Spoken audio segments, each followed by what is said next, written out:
This was insane to watch if you were a Rockets fan. The intensity was high, elbows were thrown, clamps were laid down, and at the end of the day, the Houston Rockets come out on top and now have a huge advantage when it comes to this upcoming postseason. Hello, everybody. I am Donovan Ricondo. I am your host for Rockets Digest. We break down all the latest news, rumors, and updates regarding your H-Town team. And if you're a Rockets fan, you're in a good mood today.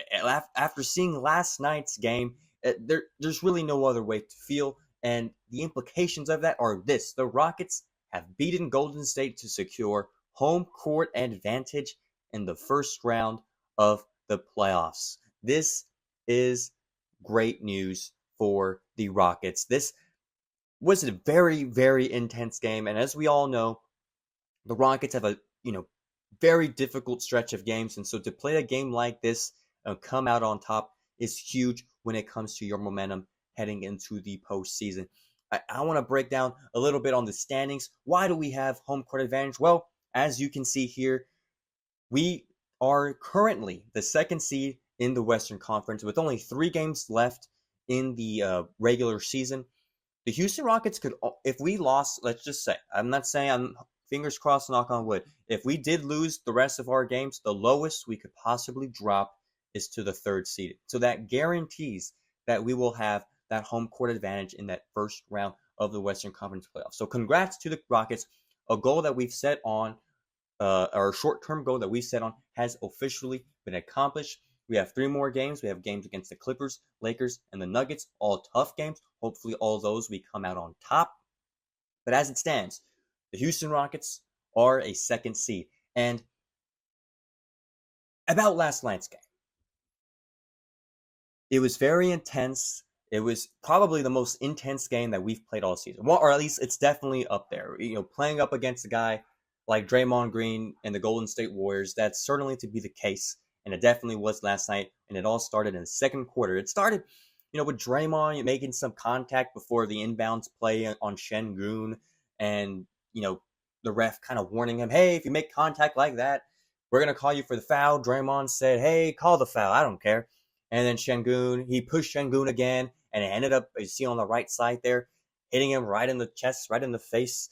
And that led to a technical foul. And so right after that, just led to an insane sequence between both teams. Fast break points going both ways. A 3-pointer from Steph Curry. Şengün getting a bucket. The emotions were high. And you can tell both teams had something to prove, especially the Warriors, who are currently in I don't even know what to describe it. It's as close as they can get in that bottom half of the Western Conference standings. That 3 to 10, anyone can drop down to anything. I believe 3 to 8 are only separated by 1.5 games. So you could tell that they wanted this game, but so did the Rockets. The Rockets did not back off. And as you can tell by the way that second quarter ended, they did not. VanVleet was literally trying to draw a foul on Draymond with 2 seconds left in the half. He did, and they got free throws off of it. And so they played the rest of the game with that intensity. The only quick note that I want to mention about all of this is that yes, the Rockets came out on top, but we did fail to capitalize on some of these things. We took a lot of technical free throws, and we surprisingly missed a lot of them. I know Jalen Green missed a free throw. Fred VanVleet, it wasn't technicals, but he missed the 2 free throws to end the first half, much to Draymond's happiness. And so it's little things like that when you play those games on the road in the postseason, you got to convert those, and that's something that this team, I'm sure Ime Udoka has told them to work on and not get in their head as much. I know Draymond's very easily to let that happen. But going back to this did not stop here. This actually just continued throughout the game, as in the third quarter, Draymond Green went up for a layup, elbowing Alperen Şengün right in his nose, causing him to bleed. And this was eventually reviewed and labeled a flagrant 1, which led to some free throws, which again, I think Şengün missed one of these technical free throws. He went 1 for 2. And so it's things like that where we have to capitalize on. But going back to this specific play, considering his track record, I don't believe he was just kind of going up willy-nilly like usual. I felt there was some bit of purposeful movement with the elbow. As you can see here, he's sideways to the basket, which, you know, isn't the most normal way to shoot a layup. Usually you're parallel, but that elbow sticks out, and so I get the feeling that this wasn't.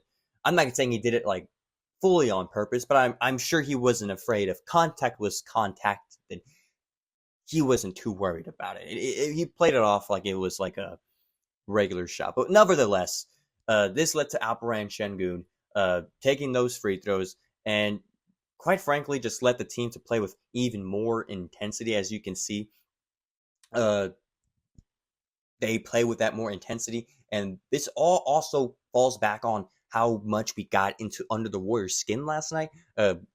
Steph Curry and Ime Udoka had, an exchange of words heading into halftime. And, they were upset on some, foul calls that should have been made. And Steph Curry and Ime Udoka, they said something. Ime Udoka described it as, he said something, then I said something. It eventually boiled down to this from a quote he had last night after the game. He said, when people start complaining about foul calls, crying about physicality, you've done your job. That's the first step in winning the battle. So I told my team, when this team starts crying about it, up the intensity, up the aggressiveness, and make the refs adjust to you. And I love this quote from Ime Udoka. It kind of just shows that he don't really give a damn what teams think or what. He only cares about his guys, and he knows how to get under people's skin. He knows how this league is reffed, and so he's using all of that to his advantage. And it worked. It worked amazingly.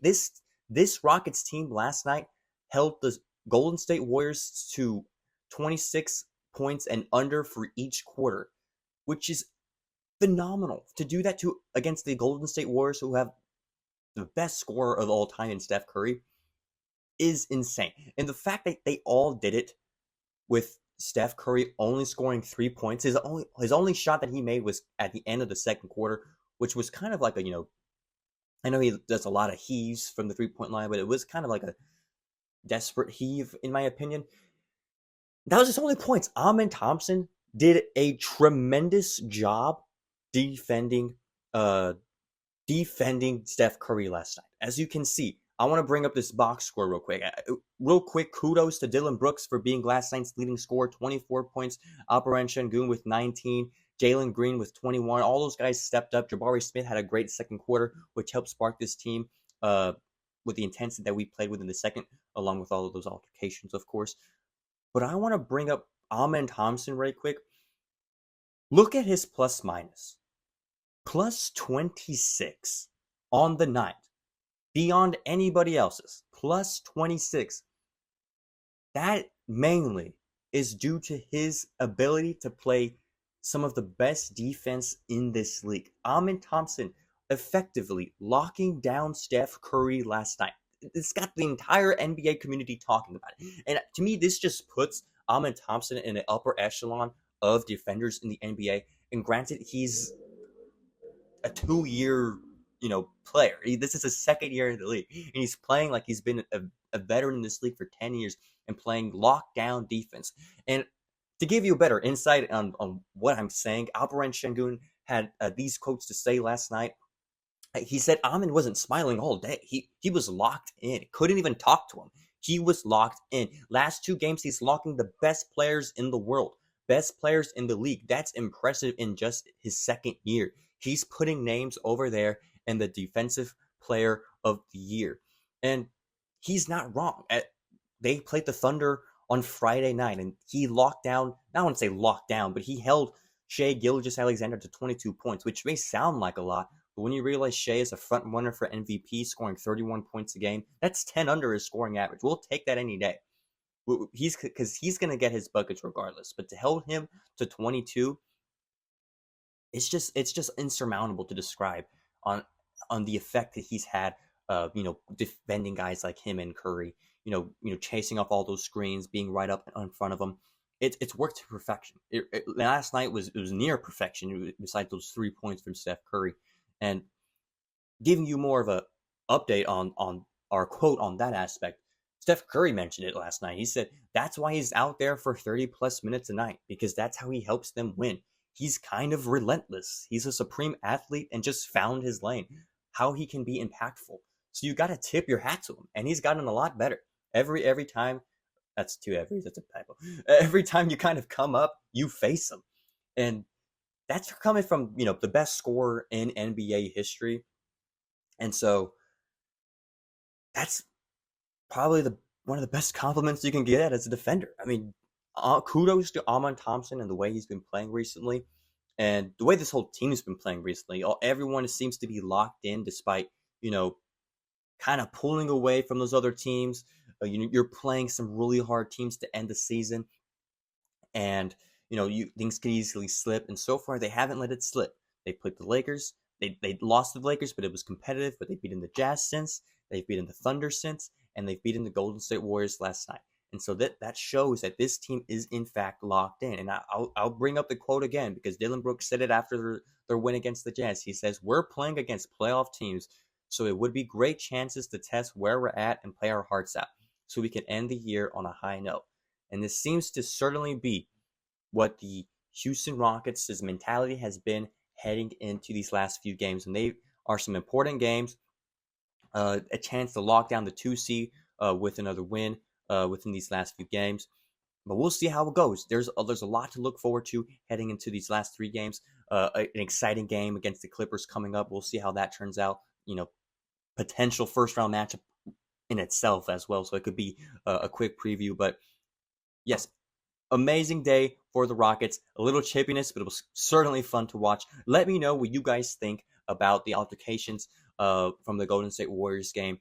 And if you've made it to this far in the video, that means you've enjoyed this content. Go ahead, hit that subscribe button. This is going to be a great platform for all Rockets fans. And so we'll see you next time on Rockets Digest.